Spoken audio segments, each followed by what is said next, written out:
Buenas tardes a todos, yo me llamo Lucía y vengo a hablaros de los alimentos de origen marino. Bueno, yo trabajo en el Instituto de Investigaciones Marinas, que es un centro que pertenece al CSIC y que está aquí en la... que está aquí en Vigo, en la Ría. Y bueno, es un centro que está dedicado a la investigación de productos marinos y tiene dos grandes áreas de conocimiento. Un área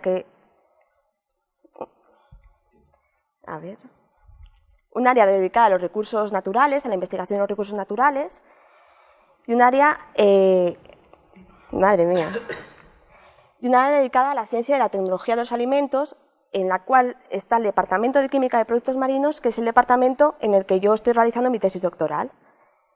Bien, ¿qué es la ciencia y la tecnología de los alimentos? Pues consiste en la aplicación de ciencias como la química, la bioquímica, la ingeniería y la microbiología a los productos marinos, con los objetivos de conseguir productos que sean inocuos para el consumo humano, que sean estables, es decir, desarrollar métodos que prevengan al máximo su deterioro, garantizar que tengan un alto valor nutritivo, y también hay una parte dedicada a desarrollar metodologías que nos permitan luchar contra el fraude, o sea, metodologías de identificación de especie. Bien, la importancia de la tecnología de los alimentos radica en que, como todos sabéis, vivimos en el planeta azul, porque la Tierra está cubierta, más de 2/3 de su superficie es agua, y esto hace que el mar sea una importantísima fuente de recursos. Así, según la FAO, que es la Organización de las Naciones Unidas para la Alimentación y la Agricultura, se generan más de 150 millones de toneladas de productos pesqueros al año, de las que casi el 90% se destinan al consumo humano. España, por su parte, como sabéis, pues tiene más de 3.000 kilómetros de costa y quizá por ello somos el cuarto país de Europa en producción de productos marinos. Y dentro de España es Galicia la comunidad la comunidad número 1 en este tipo de productos, con una diferencia de 200.000 millones de toneladas con respecto a las demás. Bien, ¿pero qué son los productos de origen marino? Pues el Código Alimentario los clasifica en dos grupos: pescados y derivados y mariscos y derivados. Pescados serían peces, mamíferos acuáticos, ballenas, focas, todo lo que sea comestible, y anfibios. Y los derivados de los pescados serían conservas, semiconservas, sopas, bullabesas, platos cocinados. Mariscos son principalmente los crustáceos y los moluscos, bivalvos y cefalópodos. Y los derivados, pues los mismos que los pescados. Bien, los productos de origen marino son especiales porque tienen unas características composicionales especiales. Pero bueno, como son un grupo muy diverso, son como una especie de cajón desastre de un montón de filos taxonómicos, hace que sus características varíen muchísimo. Pero de manera general podemos decir que están compuestos por agua, por lípidos y por proteínas. Luego, respecto a los hidratos de carbono, en general los peces son muy pobres en hidratos de carbono, pero algunas especies de mariscos pueden constituir hasta un 15%. Y luego son muy ricos en minerales, en vitaminas y en unos compuestos nitrogenados no proteicos, que serían todos aquellos compuestos que contienen nitrógeno en su estructura, pero que no son proteínas. Podrían ser pequeños péptidos, aminas, nucleótidos. Bien, como sabéis, los pescados son, el alimento fundamental que explica los beneficios de las dietas mediterránea y atlántica. Y esto se debe en gran medida a su composición, porque son, como he dicho antes, muy ricos en vitaminas, en aminoácidos esenciales, tienen proteínas de elevadísimo valor biológico y también son muy ricos en minerales. Pero quizá lo más especial sean sus ácidos grasos que son omega 3 poliinsaturados de cadena larga, los PUFA, especialmente el EPA y el DHA. ¿Por qué son especiales estos ácidos? Pues por su estructura química. En primer lugar, son ácidos muy largos. El EPA tiene 20 átomos de carbono y el DHA tiene 22. Además, tiene muchas insaturaciones en su estructura, es decir, tienen muchos dobles enlaces entre átomos de carbono. El EPA tiene 5 y el DHA tiene 6. Y luego son omega 3. Y son omega 3 porque presentan una de esas insaturaciones en el carbono omega 3, que es el tercer carbono más alejado del grupo carboxílico, que es el que caracteriza a todos los ácidos. Esta estructura es la responsable de sus efectos beneficiosos y son muy importantes para la salud, especialmente para la prevención de enfermedades cardiovasculares, porque, entre otras cosas, reducen los niveles de colesterol malo y aumentan los de colesterol bueno, y también son vitales para el desarrollo del sistema nervioso y visual. Bien, yo os voy a hablar un poco de la calidad de los productos marinos, porque al fin y al cabo es a lo que yo me dedico, pero antes de ello tengo que hacer una serie de consideraciones previas que son, digamos, consecuencia de sus características especiales. Estos alimentos tienen una elevadísima velocidad de deterioro, y eso se debe a que, en primer lugar, son especies con un metabolismo adaptado a temperaturas muy bajas, temperaturas, en cualquier caso, más bajas que las terrestres. Luego, el problema de los ácidos grasos, que son ácidos tan largos y con tantas insaturaciones que los hacen muy susceptibles de oxidarse. También son muy altos en agua y también en nitrógeno no proteico. Y además van a sufrir otra serie de factores extrínsecos a sus características, que sería, les va a influir mucho la estación del año en el que se produce la captura, los métodos de captura y también los tiempos y la manipulación posterior. Además, hay un problema añadido, que es el de la contaminación. Son susceptibles de sufrir contaminaciones químicas y biológicas. Como contaminaciones químicas principales estarían por metales pesados, por biotoxinas y también medicamentos veterinarios en caso de productos de acuicultura. La contaminación biológica principal serían parásitos, microorganismos y virus. Bien, la contaminación por metales pesados es especialmente por plomo, mercurio, cobre y cadmio. Se debe a vertidos industriales y urbanos, al mar y también a la actividad petrolífera. El riesgo está principalmente en especies que son de gran tamaño, que son depredadoras y que tienen una vida media relativamente larga. Y esto hace porque, son, digamos, las especies que sufren de mayor riesgo, porque los metales se van acumulando a lo largo de la cadena trófica. Aquí os muestro un esquema que es para el mercurio, pero valdría para cualquier otro, y veis que según subimos en la cadena trófica aumenta el riesgo, y así, por ejemplo, los peces más grandes no se deberían consumir, habría que consumirlos como mucho una vez al mes por este problema. Y los metales pesados son muy peligrosos porque lo que hacen es inhibir rutas metabólicas, porque interfieren con actividades enzimáticas y pueden causar trastornos muy graves. Bien, otro problema es el de las biotoxinas. Os voy a empezar a hablar por las que afectan a los bivalvos, que quizás son las más cercanas, y se produce la intoxicación porque estos bivalvos se alimentan de dinoflagelados que son tóxicos. El riesgo está en estos animales, este tipo de animales, porque son filtradores y sésiles, es decir, ellos están quietos en el mar y van filtrando el agua para alimentarse, van filtrando y van reteniendo los dinoflagelados, que son unos microorganismos del plancton, los van reteniendo en su organismo. Si estos dinoflagelados son tóxicos, también los van a retener y van a acumular, pueden llegar a alcanzar niveles de toxicidad muy altos. Hay varios tipos de toxinas, algunas son paralizantes, diarreicas, neurotóxicas o amnésicas.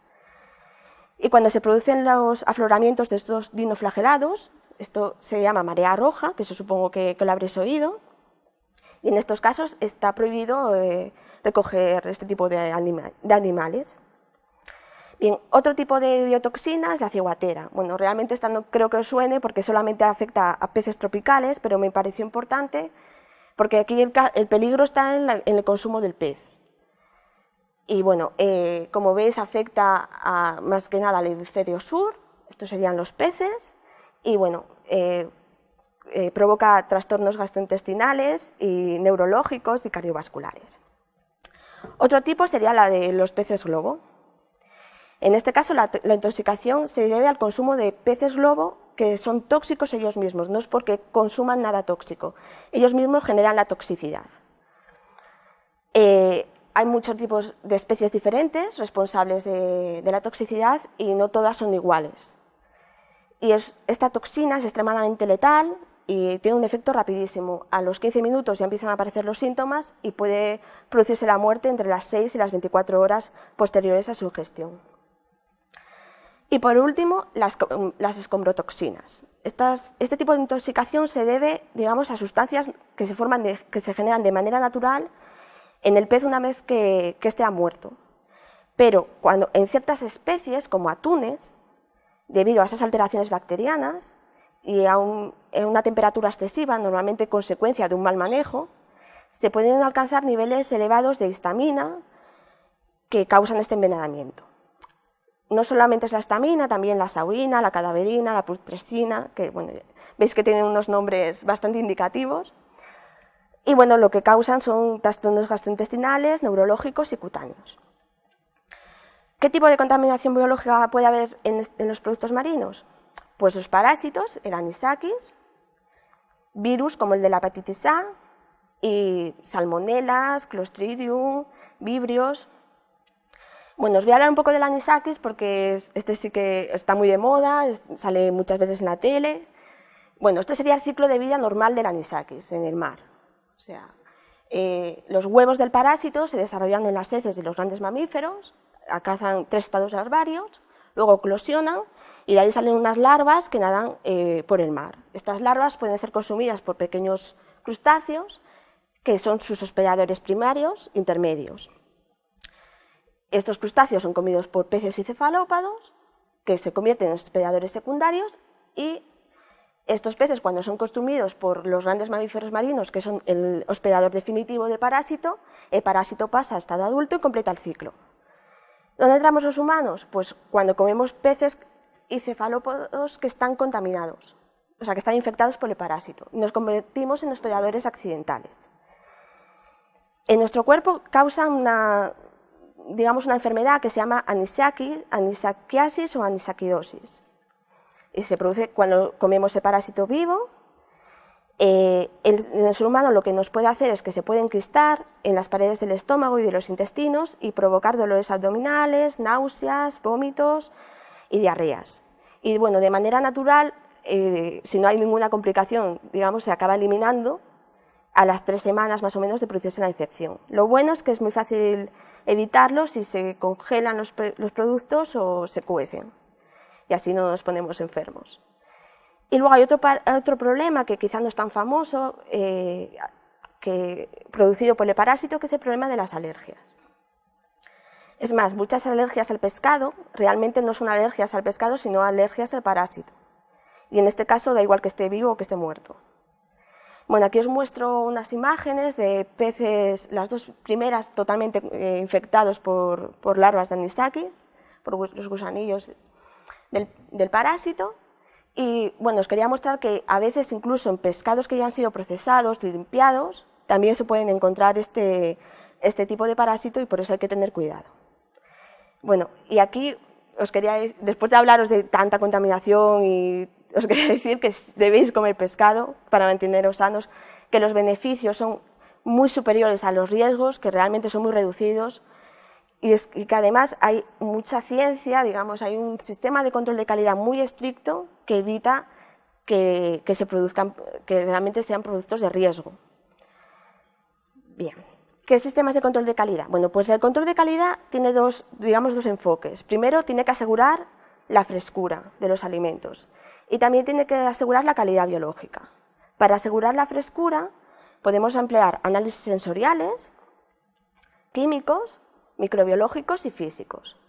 Y para garantizar la calidad biológica, pues metodologías de identificación de especie, de composición química y mucha metodología encaminada a garantizar la seguridad alimentaria. Bien, antes de implantar un buen sistema de control de calidad hay que conocer dos factores muy importantes. En primer lugar, el diagrama de flujo de los productos pesqueros, es decir, las etapas que sufre desde que son capturados hasta que llegan al consumidor final, y qué alteraciones se producen una vez que el producto ha muerto, ¿no? Que el animal está muerto.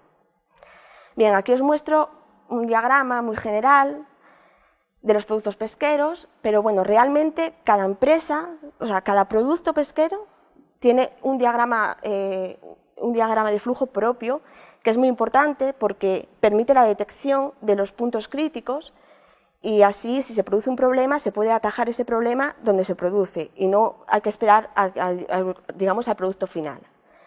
Bueno, como veis, hay muchísimas etapas hasta que llegan a los puntos de venta. Entonces, es muy importante esto y las alteraciones post-mortem, que se deben principalmente a 4 factores: a la actividad enzimática endógena de los productos, a la degradación microbiológica, que tienen una especial importancia en los productos frescos y refrigerados, luego a la oxidación e hidrólisis de los lípidos y a la desnaturalización y oxidación de proteínas. Estos últimos son los principales factores de alteración en productos que ya han sido transformados y congelados, donde los 2 primeros en principio están inhibidos. Entonces, ¿por qué un producto que está congelado se pone malo? Pues un factor muy importante es la rancidez, que se debe de nuevo a los ácidos grasos. Digamos que en una situación normal hay unas enzimas en los peces y en los mariscos que se llaman lipoxigenasas, que lo que hacen es oxidar de manera específica puntos dobles enlaces de la estructura de los lípidos y generan unos compuestos pequeños, volátiles, que son los que generan el olor normal del pez, que es ese olor a mar. El problema es que esta actividad enzimática cae con el tiempo de almacenamiento y de manera paralela se empieza a producir oxidaciones inespecíficas debido al oxígeno de la atmósfera, que se conoce como ranciamiento. Y esto da lugar a otros compuestos que también son volátiles y que generan olores desagradables, el típico olor a rancio, y que aumentan con el tiempo de almacenamiento. Bueno, aquí os muestro, digamos, eso es un músculo de pescado que ha sido congelado. Este sería el normal y ahí estaría rancio. Veis que no lo podéis oler, lógicamente, pero olería a rancio y bueno, también se ve visualmente que cambia el color. Y esto también es un filete de pescado que está rancio. Bien, el análisis sensorial es digamos, una metodología que podéis hacer vosotros, porque simplemente es determinar las cualidades organolépticas de los productos. Las cualidades organolépticas son las que se perciben por los sentidos. Entonces eso simplemente hay que ver y oler. Por ejemplo, os voy a decir un poco lo que hay que hacer con los pescados. Hay que fijarse en el aspecto general, pues que estén limpios, que estén brillantes, que no aparezcan coloraciones extrañas, que estén suaves, que la piel esté húmeda y sobre todo el olor. El olor es muy indicativo de que está empezando a alterarse. Y luego hay una serie de puntos claves, principalmente ojos y agallas, y luego también las escamas, la carne o la cavidad abdominal. Bien, un pescado fresco tiene los ojos, digamos, salientes, la pupila no está hundida, son esféricos. No sé si se ve muy bien, pero un pescado alterado veis que hay como una opacidad y Luego, las agallas. Las agallas frescas tienen este aspecto. Son de un color vivo, que puede ser entre rojo y rosáceo, están separadas, no están rotas. Y estas serían agallas que ya estarían empezando a alterarse y estas estarían totalmente alteradas. Y luego, pues, las escamas pues, tienen que ser difíciles de retirar. La carne tiene que estar firme, no deben marcarse los dedos cuando la apretamos. Y bueno, en la cavidad abdominal hay como una especie de telilla que recubre las vísceras y esta pues, debe estar limpia, brillante. Y bueno, aquí os muestro, digamos, un pescado fresco y un pescado que ya está alterado. Así no os lo vais a encontrar, pero bueno, para que veáis un poco el proceso, ¿no? Respecto a los mariscos, pues lo que tenéis que mirar es básicamente lo mismo. Quizá con crustáceos no es tan importante porque normalmente las langostas y este tipo los cangrejos se comercializan vivos, entonces bueno, si está vivo estará fresco. Con los moluscos pues podéis fijaros en que las valvas, los bivalvos, pues que ofrezcan resistencia a abrirse, que el líquido del interior esté transparente, que la carne sea consistente, que huelan a mar. Y con los cefalópodos, pues lo mismo, ¿no? La piel brillante, la carne que no se marquen los dedos tampoco al apretarla, que haya una unión firme entre tentáculos y cabeza y que huelan a mar. Bien, hay otros métodos, que estos hay que hacerlos en el laboratorio, para determinar la frescura. El primero serían análisis químicos con cromatógrafos de gases, masas o HPLC, que lo que hacen es detectar la formación de compuestos volátiles que indican el grado de frescura. También podemos hacer análisis microbiológicos, recuentos bacterianos, detección de patógenos y también físicos. Pues podemos mirar el pH del músculo, la conductividad. Bien, eso respecto al control de frescura. Para garantizar una adecuada calidad biológica es muy importante desarrollar técnicas que nos permitan la identificación de especies. ¿Por qué son importantes? Porque muchos productos no se comercializan enteros, sino que frecuentemente sufren procesados y se comercializan en forma de conservas, de productos congelados o de salsas. Y esto hace que sea muy difícil de identificar de manera visual la especie. Y entonces esto da pie a que se pueda falsear la etiqueta del producto y esto es un fraude alimentario que es un delito. Bien, aquí os muestro, digamos, un ejemplo bastante frecuente. Estos son 4 especies de atunes. Las 2 de arriba tienen un valor comercial superior a las 2 de abajo. Y además, solo el alalunga puede llevar la denominación de bonito del norte y el albacar es de atún claro. Y frecuentemente lo que hacen las empresas es intercambiar. Ponen atunes de menor valor comercial y te los venden al precio de los otros. Otra fraude frecuente es intercambiar el lenguado y el fletán. En este caso, de manera visual, las 2 especies se diferencian muy bien, pero una vez que se filetea y se congela, ahí ya es más difícil de saber cuál es cuál. Y es también un fraude frecuente. Bien, entonces, ¿qué metodologías disponemos? Pues quizá la más famosa es el análisis del ADN. El ADN se utiliza porque, bueno, como sabéis, todos los seres vivos tenemos ADN en nuestras células. En las células animales está en el núcleo, en las mitocondrias. Y ambos se pueden utilizar para este tipo de metodologías. Entonces, el primer paso es extraer el ADN de las células. Con métodos químicos las lisamos y purificamos el ADN. El ADN, que es el ácido desoxirribonucleico, y contiene, digamos, el abecedario de la vida. Son 4 nucleótidos y con ello se construyen todos los seres vivos. Vale.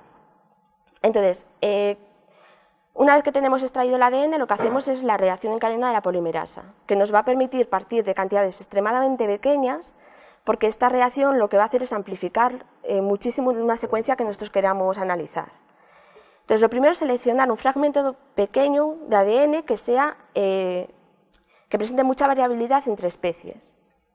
Una vez que lo tenemos, bueno, siempre trabajando en campana, en condiciones higiénicas, estériles, lo que hacemos es la mezcla de reacción. Metemos el ADN, los primes o cebadores, que son como una especie de topes de este fragmento que hemos seleccionado, para que luego la polimerasa pueda amplificar solamente ese trozo y no todo el material genético.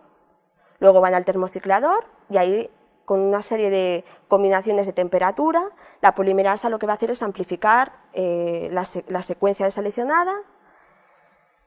Luego, lo que hacemos es una comprobación de que realmente la reacción ha tenido éxito a través de geles. Si aparece la banda, eso es que hay amplificación.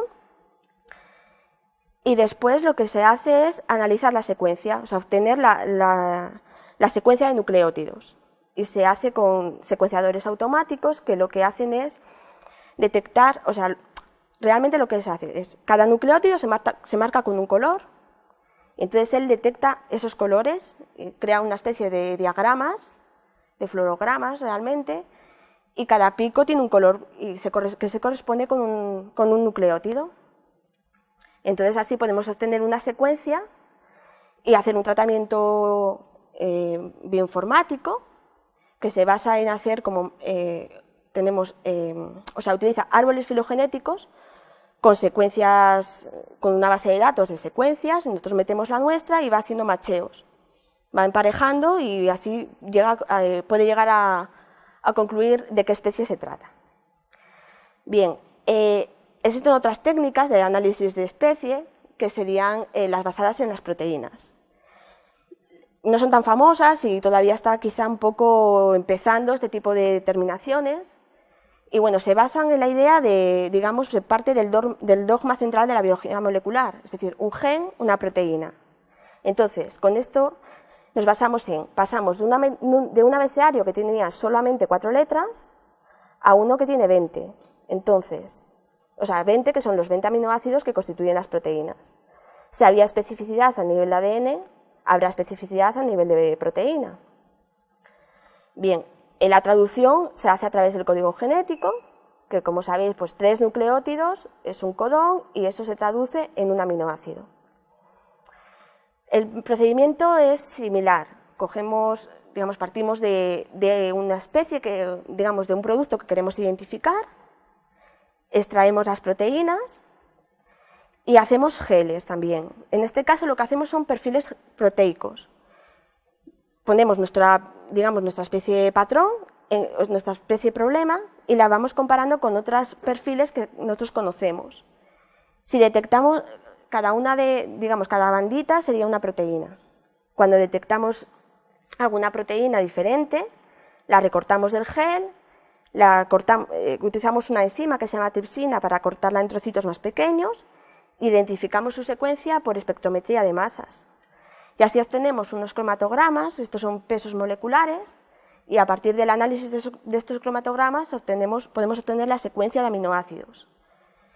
Y esa secuencia la metemos en bases de datos y así podemos identificar la especie. Como os he dicho, hay muy poco hecho con proteínas y casi hay que ir a ejemplos puntuales. En nuestro laboratorio se puso a punto un método para diferenciar especies de Merlucius, de merluza con Macruronus. La merluza tiene un mayor valor comercial que el Macruronus y entonces lo que pasa frecuentemente es que se vende Macruronus al precio de la merluza. Bien, entonces lo que hicimos pues fue eso, seleccionar, tuvimos que hacernos nosotros, digamos, el diagrama de flujo, o sea, esos árboles filogenéticos, digamos, porque no había nada. Entonces cogimos muchas especies del género Merlucius, euroafricanas y americanas. Hicimos sus perfiles proteicos y los comparamos con los Macruronus y así pudimos identificar proteínas diferenciales, proteínas comunes y diferenciales, ¿no? Este es otro tipo de separación, la otra era por peso molecular y esta es por punto isoeléctrico y también vemos diferencias. Esas proteínas diferentes las recortamos y con ello identificamos péptidos y creamos diagramas de flujo. Entonces, cuando nosotros nos viene una especie de problema, que queremos saber si es merluza americana, lo que hacemos es extraer las proteínas y buscar esos péptidos característicos. Y entonces es como un diagrama de decisión, de sí o no. Si hay el primer péptido, ese péptido de arriba pertenece al género Merlucius, si no, no. Si hay el segundo péptido sería euroafricana y si no, americana. Y así, al final, pues podemos llegar a identificar la especie. Bien, las proteínas también las podemos aplicar por ejemplo, a la detección de alérgenos. La incidencia de la alergia al pescado en la población es alrededor de un 2% y se debe principalmente a unas proteínas que se llaman parvalbúminas y como casi todos los alergenos, las proteínas alergénicas son termostables y resisten muchos tratamientos.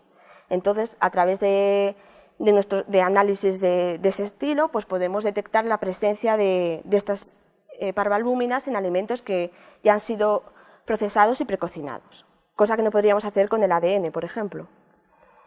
Bien, ya para acabar os voy a hablar un poco de los productos y los descartes, qué son y qué se puede hacer con ellos. Bueno, cuando se producen las capturas en alta mar, lo primero que se hace es un proceso de selección y se separan los productos que tienen interés comercial de los que no, y los que no son los descartes. Después, esos productos de interés comercial van a sufrir una serie de etapas de transformación hasta que llegan al consumidor final. Y en cada una de esas etapas se van a generar lo que se llaman subproductos, que serían pues igual las cabezas, las colas, espinas, las cáscaras. Y estos subproductos, junto con los descartes, constituyen un volumen enorme de materia prima y hay mucha investigación dedicada a buscarles salidas comerciales. Bien, por ejemplo, Estas son dos especies de peces que no tienen interés comercial, pero que se pueden utilizar para fabricar surimi. Por ejemplo, con las cabezas, las colas, las espinas, se pueden utilizar para fabricar harinas para alimentación animal. Con hígados de tiburón podemos obtener aceites de pescado para suplementos. Las cáscaras de mejillones son muy ricas en carbonato cálcico y pueden servir para enriquecer piensos.